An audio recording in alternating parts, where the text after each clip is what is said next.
When I got to being this person, right? And I also find myself telling my son, you can't keep crying. Every time you're crying, you can't be emotional.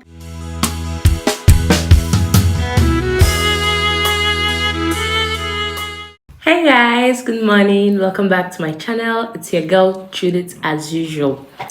So today I wanted us to discuss a little bit of, something because I'm of this notion, correct me if I'm wrong, that African mothers need therapy. They need therapy. I know that in this part of the world we don't agree to therapy a lot, and we feel like therapy is like going to tell someone your business. But believe me when I tell you that therapy actually works. Like therapy works like magic. So quick story time. I used to be a very clingy child. I used to follow my mom all around. Like my siblings, they just like to stay on their own, but I'm always following my mom. I was that child.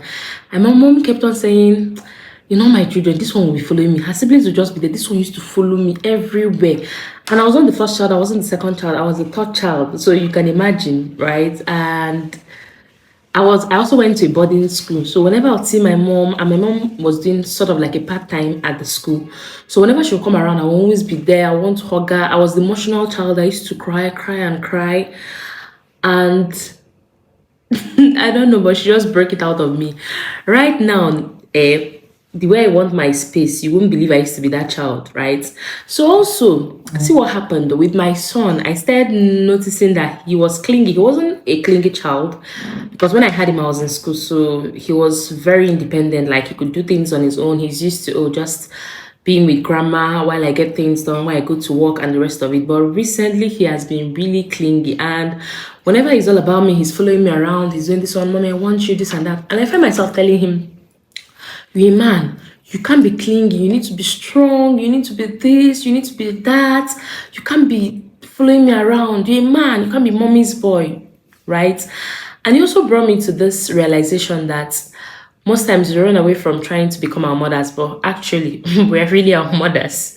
Couple of times we raise our kids the way we know, we are taught, we saw. So why I said therapy is being flexible enough to recognize that some things you actually need to change. Some things are actually something you wouldn't want to debate on. So also there's also another part of my mom believed in catching them young. We had lessons, and truthfully, it was the bedrock for I and my siblings because we're all in the medical line. So we're able to excel, do very well, and we're chasing our careers and goals. But then it also came to my time as well. Like Zim now, he has like extramural lessons after school, and people are like, it's not extreme. A child needs to come back and rest and all that. And I'm like, he's going to catch up. Literally all my all my school years, I think I spent it doing lesson, right? So the only thing I tried to do is like make it to not be as stressful as I think mine was, right? So it's flexible. In a week, he has like 3 days lesson and 2 days off, right? So the essence of what I'm saying is that we replicate trauma a lot, right? And I was an emotional child also as well. I would cry over little things, everything. If you shout at me, I'm crying. If you do this one, I'm crying.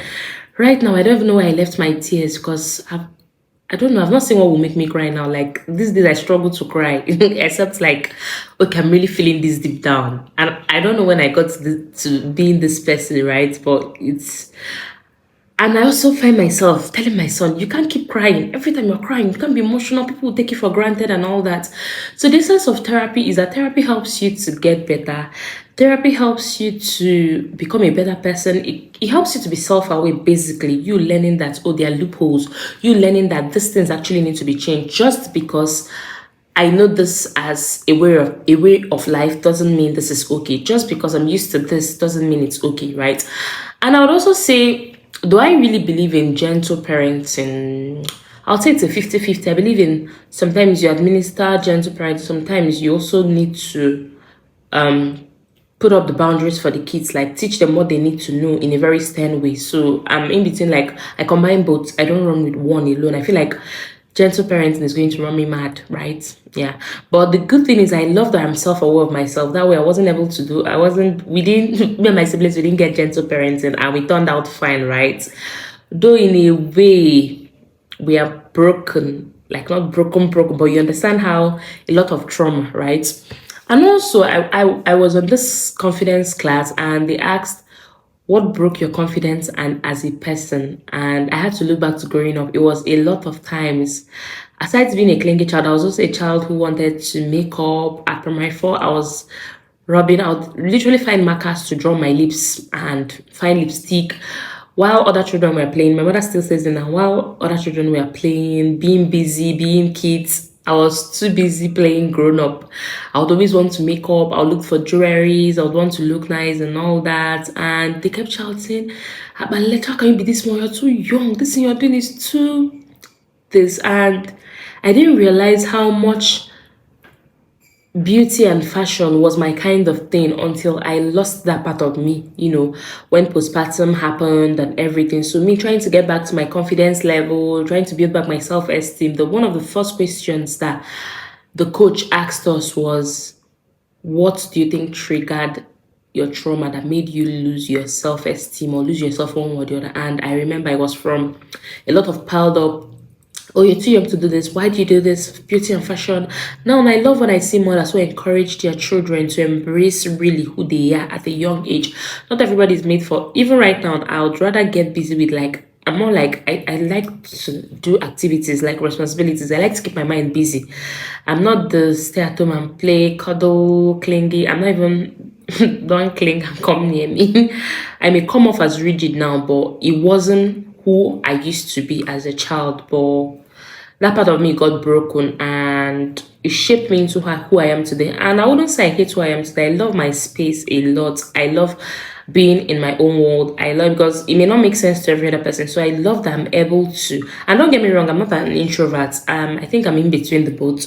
It doesn't mean I don't get to experience like every single thing that comes with, oh, living your life to the fullest and all that. Well, I just love my space as much as anything. And I feel like if the child in me had been left, my inner child had been left to flourish, I wouldn't have come to the point of wanting my space or changing from that part of me, right, as well. And also when I lost the part of me that was all about beauty fashion, I didn't even care because I put on a lot of weight and all that. My mother then kept reminding me, you used to be such a sweet girl who wanted to look good. She used to say, you used to be someone who loved fashion, used to look out for what you used to wear, you had all colors of things, you know how to pair your outfits. Now what is going on, right? Imagine she like was a problem to asking me to bring back that part of me, which I am glad I'm slowly getting back into that part of me, because it was something I lost in the course of having children, putting on a lot of weight and all that. So back to what I'm saying is that I just gave this small story times, like using myself as an example as why as African mothers, I feel like we need a lot of therapy. And therapy doesn't make you crazy, or it doesn't mean you're delusional or something. Therapy is healthy for you. If there's one of the things I advise for self-care is to get therapy. Therapy is as important as any other thing. You need therapy to bloom. You need therapy to heal. You need therapy for your inner child to heal. You need therapy to become a better version. You need therapy to be good to people around. You need therapy to be the best version of yourself. And I love myself too much to not give myself everything I want. So therapy is completely normal. It should be normal, and I feel it should be recognized and legalized in Nigeria. So thank you so much for watching. Don't forget to like, subscribe, share, and all that good stuff. And I'll see you in my next video. Bye.